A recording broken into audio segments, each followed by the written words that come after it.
Abra a sua Bíblia, por favor, em 1 Pedro.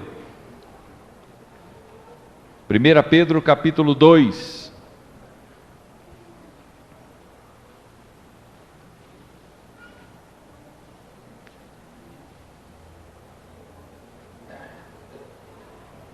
Os 10 primeiros versículos deste capítulo da carta de Pedro.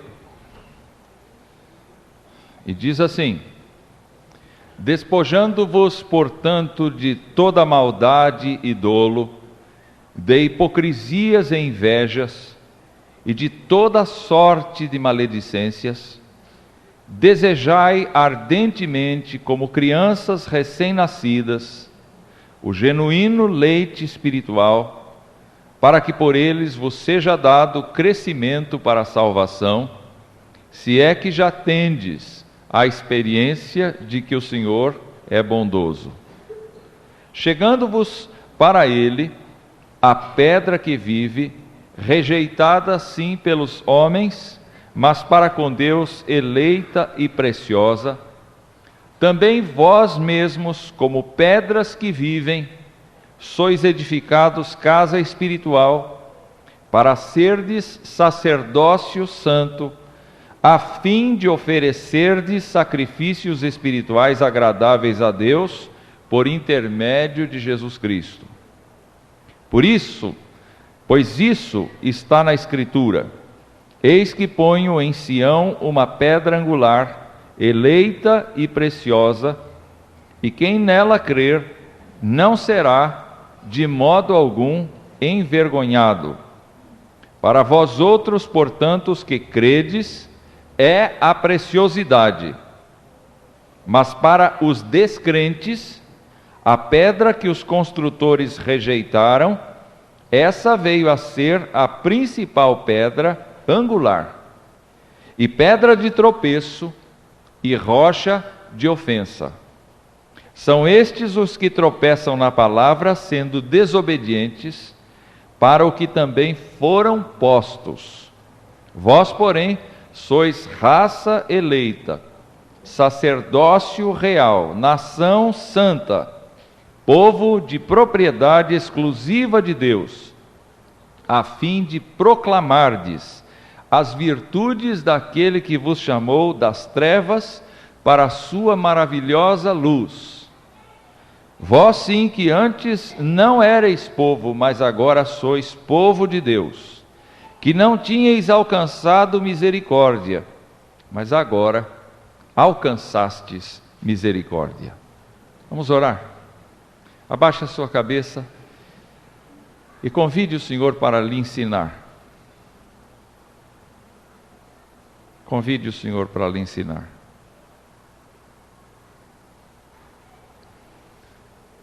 Ó Deus, o Senhor nos conhece a todos, e o Senhor sabe exatamente do que precisamos. Por isso, que a Tua palavra sacie a nossa fome e a nossa sede. Que a Tua palavra aponte para cada uma das nossas limitações, áreas frágeis de nossa vida cristã, e que promova ali o despertar da nossa fé. Nós pedimos que o Senhor responda às nossas perguntas, e nós suplicamos que a Tua palavra, que vai ser comentada humildemente, seja de grande valia para a nossa caminhada como crentes neste mundo. Nós oramos em nome de Jesus, nosso Senhor. Amém. Está se aproximando, meus irmãos, o dia 31 de outubro, que é uma data extremamente festejada no meio dos evangélicos. É o dia celebrado como o dia da Reforma Protestante, ocorrida no século XVI, precisamente no ano de 1517, lá na igreja em que era pároco, era padre Martinho Lutero.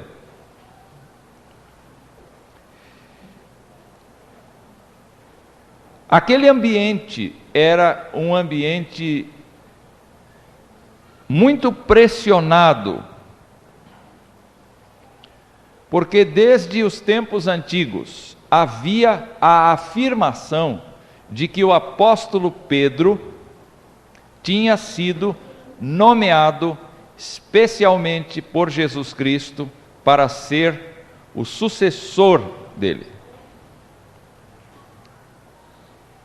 E no decorrer dos anos, a igreja, especialmente a igreja ocidental, foi agregando, além das escrituras, as suas decisões de concílio. Foi agregando ao lado da Bíblia e com a mesma importância da Bíblia, as suas decisões tomadas nos vários concílios que aconteceram na história, de maneira que a igreja chegou a determinar que Cristo é o Filho de Deus. Cristo é um com Deus. Isso é absolutamente bíblico. Mas ao lado disto, a igreja afirmou que ela recebeu de Cristo o poder de salvar as pessoas. Não Cristo, Cristo delegou o poder para a igreja, de maneira que a igreja tem o poder de perdoar pecados, ou então tem o poder de excomungar uma alma e ela ser lançada no inferno.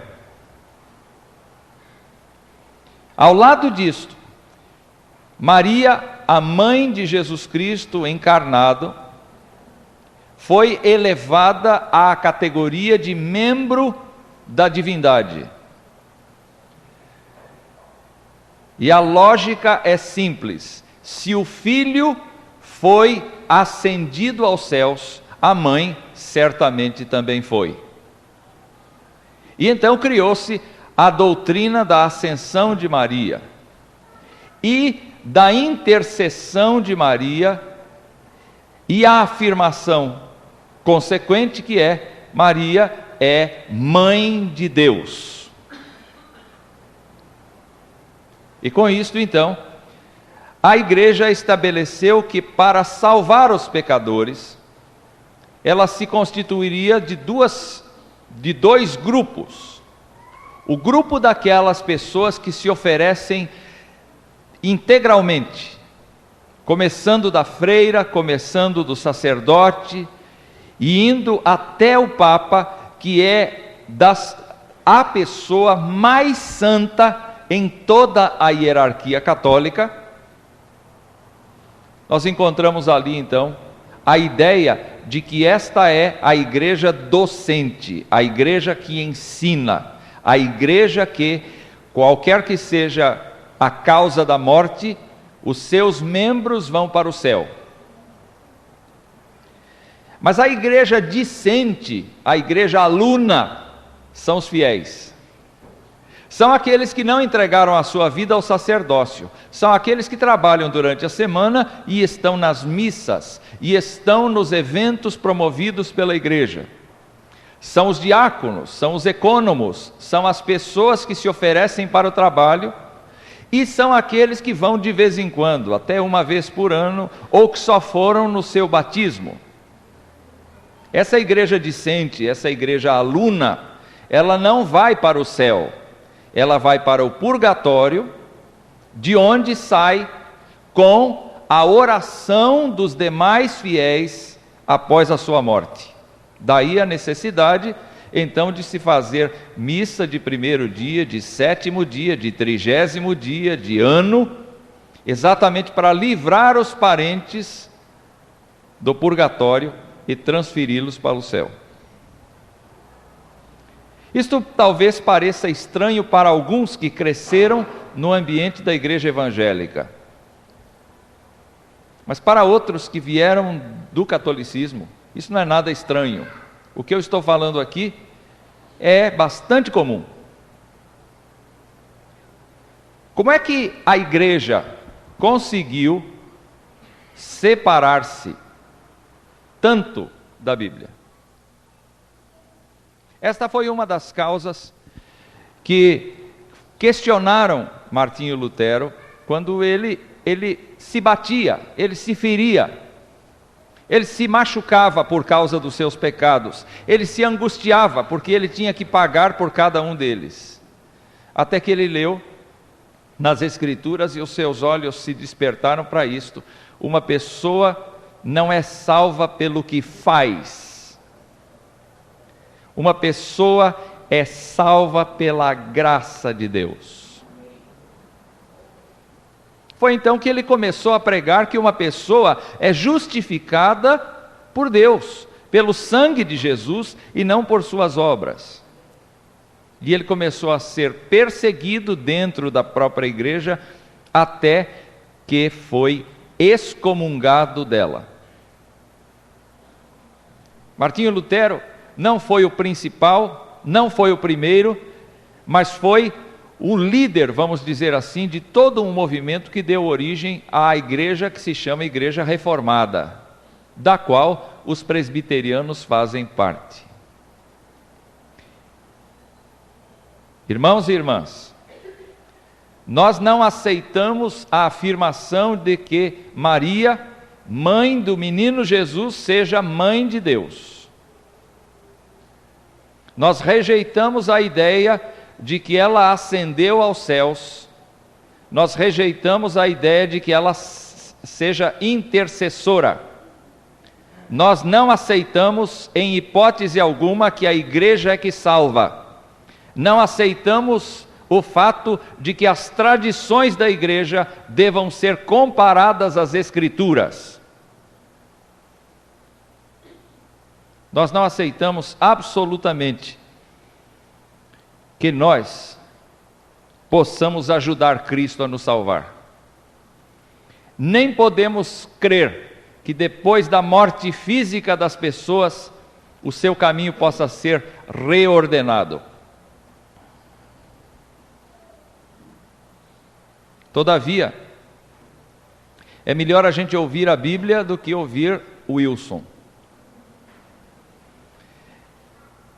E eu queria então que nós prestássemos atenção ao que o apóstolo Pedro, que dizem ter sido o primeiro depois de Cristo, o que ele próprio diz a respeito de toda esta situação.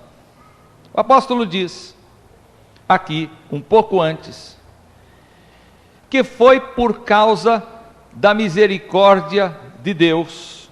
Lá no primeiro capítulo, versículo 3, diz que foi por causa da misericórdia de Deus, por meio de Jesus Cristo, que as pessoas foram salvas. Esta é a afirmação de Pedro. Mas o interessante é pensar então, que na palavra de Deus, meus irmãos, nós encontramos esta verdade.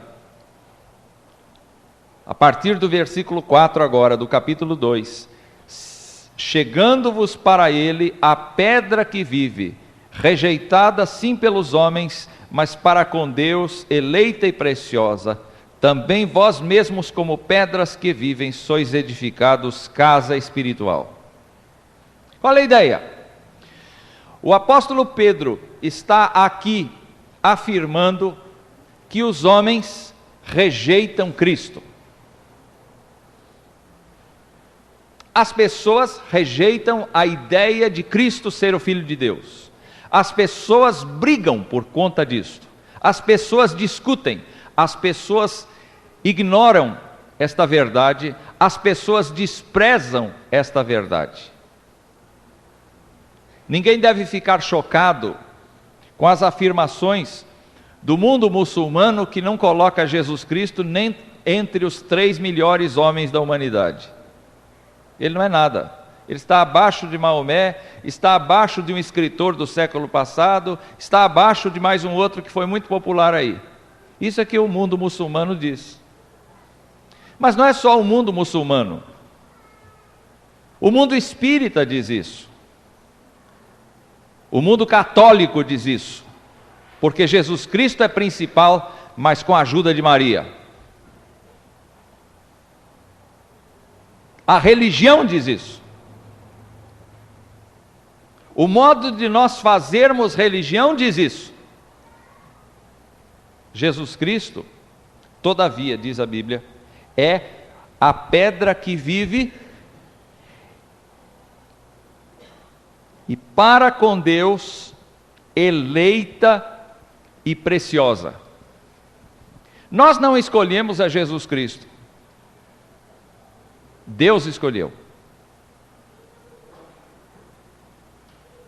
Aí eu fico pensando na força que esse texto tem.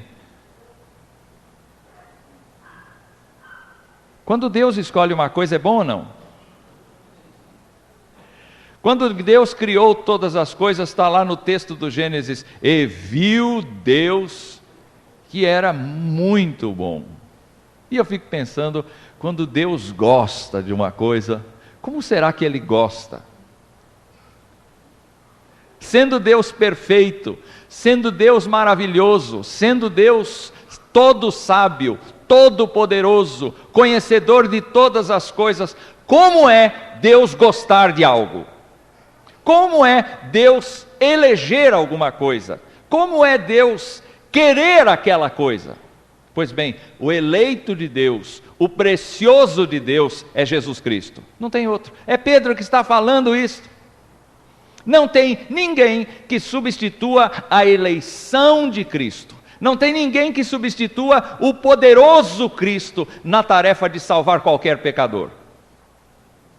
Portanto, se no seu coração ainda tem dúvidas, se Maria importa ou não importa, queridos, eu preciso respeitar a figura daquela santa mulher. Foi uma mulher escolhida. Qualquer mulher das mulheres que cá estão, gostaria de ser mãe, gerar o Senhor Jesus. Seria uma honra. Ela seria bendita entre todas as mulheres. A diferença está que ela disse assim: cumpra-se em mim o que for da vontade do Senhor. Ela diz: minha alma engrandece ao Senhor, e meu espírito se alegrou em Deus. O quê? Meu Salvador. Não é meu sócio, não é meu parceiro na Trindade, não é nada disso, porque ela é humana e para ser salva precisou crer no Filho de Deus. Ela não é diferente de nenhuma das nobres irmãs que cá estão. A missão dela foi muito diferente. Nenhum de nós está gerando o Filho de Deus.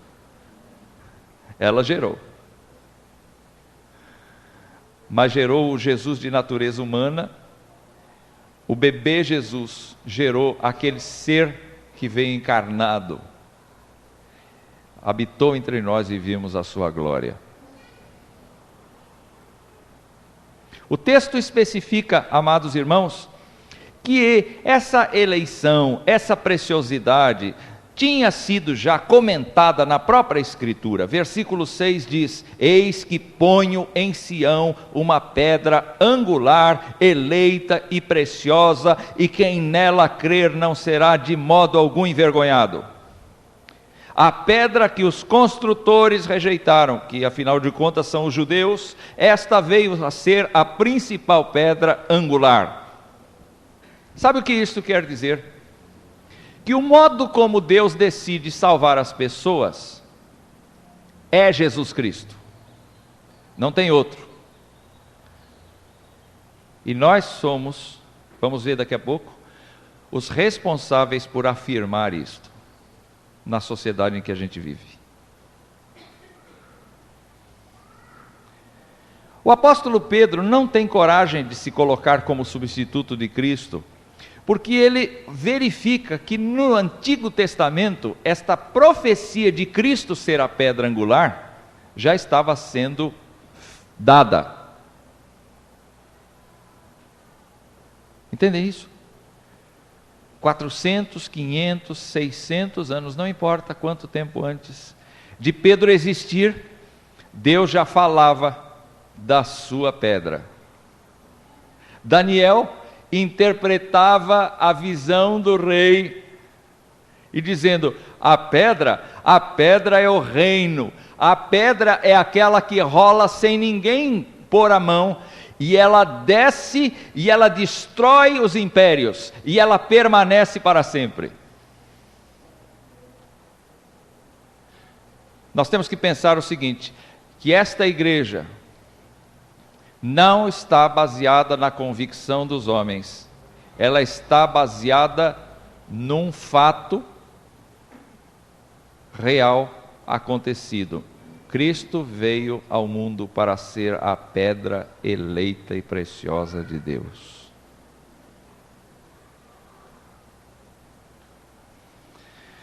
Um segundo aspecto que eu quero mencionar aqui é o fato, meus irmãos, de nós sabermos então quais são as implicações desta pedra que vive conosco. O texto do versículo 5 diz: vós mesmos como pedras que vivem. Pedra que vive. Pedra que vive. Como é que é pedra viva? Como é que é pedra viva? Olhe, quem guarda uma pedrinha, um pedregulho, quem guarda qualquer coisa em casa, quem traz lá da Chapada dos Guimarães um pedaço de pedra e coloca na sua estante, vê que ano após ano a pedra não sai daquele tamanho. Não cresce. Então esta figura de pedra que vive é um paradoxo. Porque é uma pedra que respira, é uma pedra que sente, é uma pedra que age, é uma pedra que serve para algumas finalidades.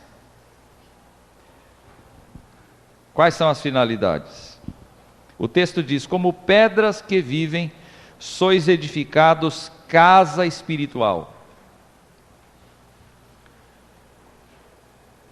Nós não somos meramente pessoas religiosas. Crentes não são pessoas que frequentam igreja. Crentes não são pessoas que falam religiosamente. Crentes não são pessoas que leem Bíblia e que fazem oração. Assim como o Senhor Jesus Cristo é considerado a pedra eleita e preciosa, toda pessoa que encontra salvação em Jesus Cristo se torna santuário dele, morada dele por meio do seu Espírito. O apóstolo Paulo, quando fala desta relação de Cristo com os seus fiéis, ele diz que nós somos templo do Espírito Santo. Agora olhe para você. E pense em você mesmo como templo do Espírito do Senhor. Pense em você mesmo como santuário de Deus. Pense em você mesmo como pessoa que abriga o Espírito Santo do Senhor dos Exércitos, o Deus Todo-Poderoso, Criador e Renovador de todas as coisas. Pense, use a sua cabeça para pensar. Cabe nesse santuário estátuas a Baal,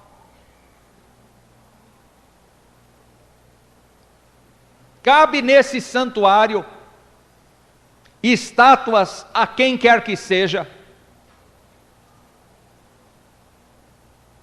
O apóstolo então diz para que a gente foi escolhido casa espiritual, para ser edificado casa espiritual. Ele disse assim: para serdes sacerdócio santo. Está explicado. Irmãos, o mundo rejeita a pedra, não é assim? O mundo cultua, mas cultua na ignorância. As pessoas cultuam, mas cultuam na ignorância. Ofendem a Deus com suas blasfêmias religiosas. A pessoa que crê em Cristo como seu Senhor e Salvador precisa compreender que ela não tem o direito de um culto sincrético, isto é, de um culto em que ela reúna um monte de coisas. Algumas que têm significados espirituais, outras que não têm. O apóstolo Paulo condenava o culto a anjos. Mas isso estava começando a aparecer na igreja de Colossos. A sociedade fala de anjos, de duendes, fala de pedras, fala de cristais, fala de florais, fala da yoga. E nós estamos, de repente, incluindo todas estas coisas no nosso templo, que somos nós mesmos. O apóstolo Pedro está dizendo que nós somos aquele sacerdócio santo. Qual é a ideia do sacerdócio? A ideia do sacerdócio não é servir a nós mesmos com banquetes de louvor e adoração em que a gente fica apaixonado pelo banco que a gente está.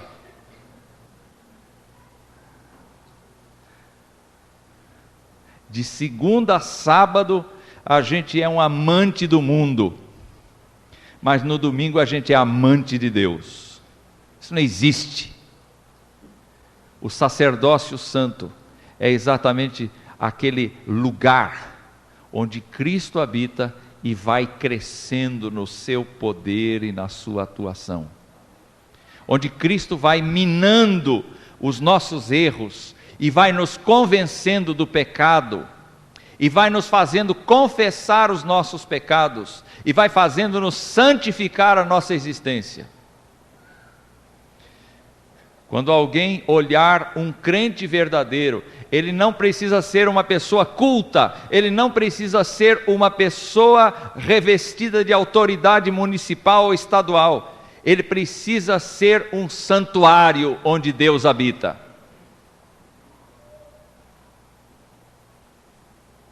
Essa é a ideia de Pedro.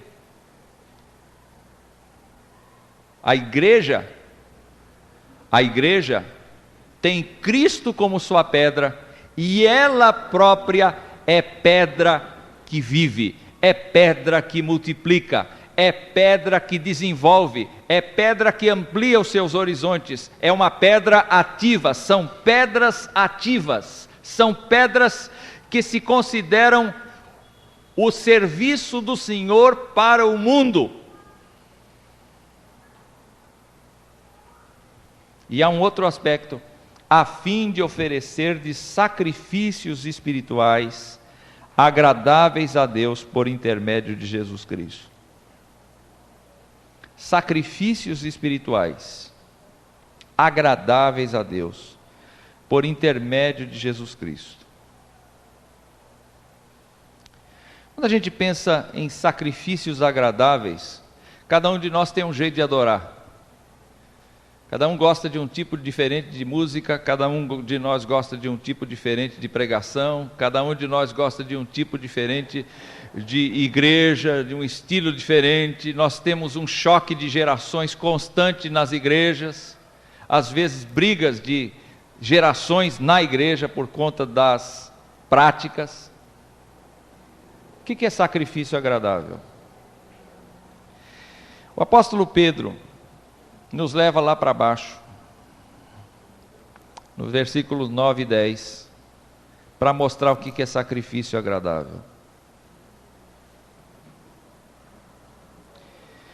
O versículo 10 acaba mostrando para a gente que nós precisamos recordar sempre que nós não éramos povo de Deus, que nós estávamos perdidos, que nós estávamos sem Cristo no coração, e que isto fazia diferença. Nós não éramos povo de Deus, nós não tínhamos alcançado a misericórdia de Deus, mas agora nós alcançamos a misericórdia de Deus. Como foi isso? Nós cremos na pedra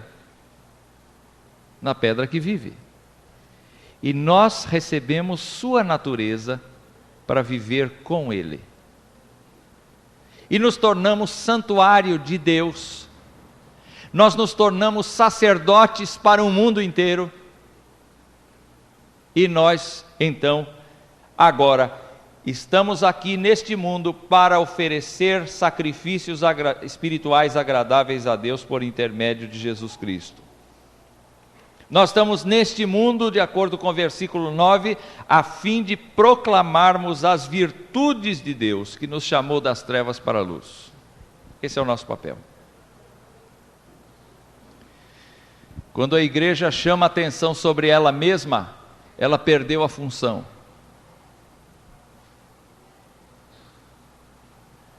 Quando ela diz assim: veja como eu sou linda, veja como eu sou grande, veja como eu sou poderosa, veja como a minha música é a melhor de todas, veja como o meu pregador é o melhor de todos. Quando ela chama atenção para si, ela perdeu a função. E isto é o que acontece com qualquer igreja, não apenas com a igreja católica que a gente citou no princípio. Isso pode acontecer com esta igreja, se esta igreja perder a visão de que Jesus Cristo é o cabeça, é a pedra angular. E que Jesus Cristo nos chamou não para nos cultuarmos, ou para termos uma vida ilícita diante dele, mas Ele nos chamou para sermos pedras semelhantes a Ele, contando as vantagens e as glórias dEle, para quem passar pela rua. Esse é o nosso compromisso.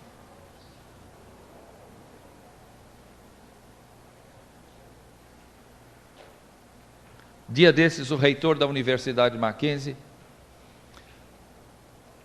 passou por mim, ele é meu chefe, ele passou por mim e disse assim: eu estou morrendo.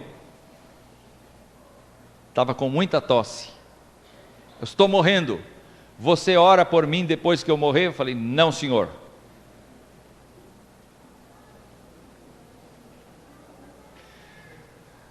Eu vou orar pelo senhor em vida.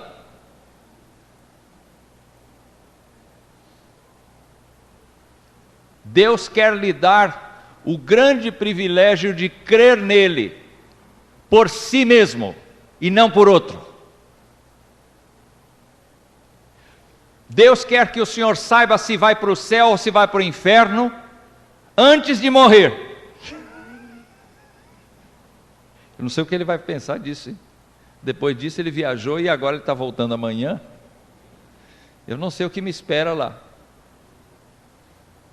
Mas o que eu tinha que dizer, o que nós temos que dizer, o que nós temos que falar com todas as pessoas é: Cristo salva.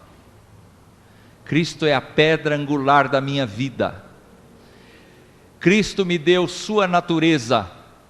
Sou salvo por sua graça. Eu não era povo, mas agora sou povo de Deus. Eu não tinha alcançado misericórdia, mas agora alcancei misericórdia. Eu sou sacerdócio santo. Eu sou pessoa que não pode mais andar por sua própria carne, mas ter uma vida consagrada a fim de oferecer coisas agradáveis a Deus. Este é o grande papel do crente em Cristo.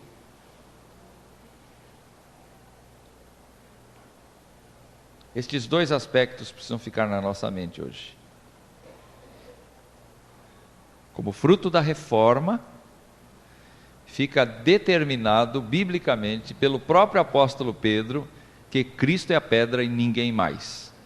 Que a salvação não se dá pelas obras de quem quer que seja, mas se dá pela graça inefável de Jesus Cristo. E que nós somos santuário, palco da atuação de Deus. Que lindo. Portanto, não sejamos nós que vamos escandalizar os pequeninos. Vamos conhecer a Escritura, vamos amar a Escritura, vamos confiar na Escritura, vamos deixar que o Deus pedra, coluna, viva e forte, seja aquele que nos conduz a cada dia. Vamos esperar na graça do Senhor. Vamos viver obedientemente como pedras que vivem e que não são pedras de tropeço, mas que são pedras vivas, edificadas, casa espiritual, para ser sacerdócio santo, a fim de oferecer sacrifícios espirituais agradáveis a Deus, que são a proclamação das virtudes de quem nos chamou das trevas para a sua maravilhosa luz. Esse é o nosso papel de crentes.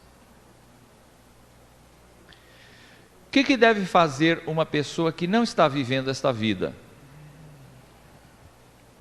Que nem começou? Deve parar e ouvir a seguinte frase: Jesus Cristo morreu na cruz por causa dos pecadores.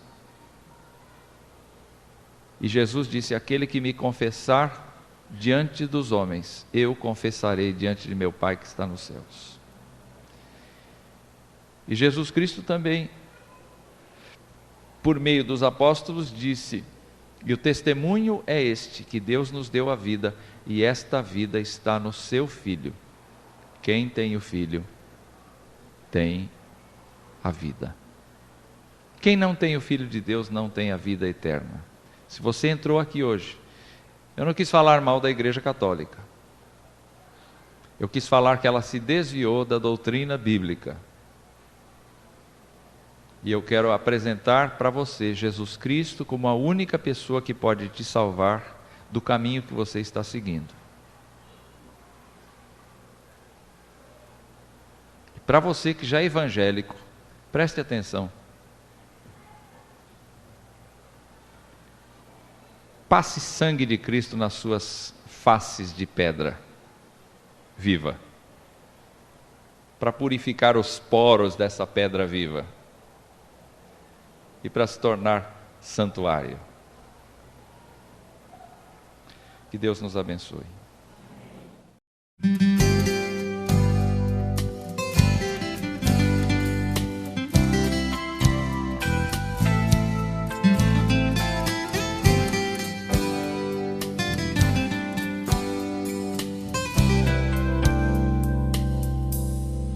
Longe de mim esteja gloriar-me, a não ser na cruz. Por meio dela estou crucificado para o mundo. Longe de mim esteja gloriar-me, a não ser na cruz. Por meio dela está crucificado para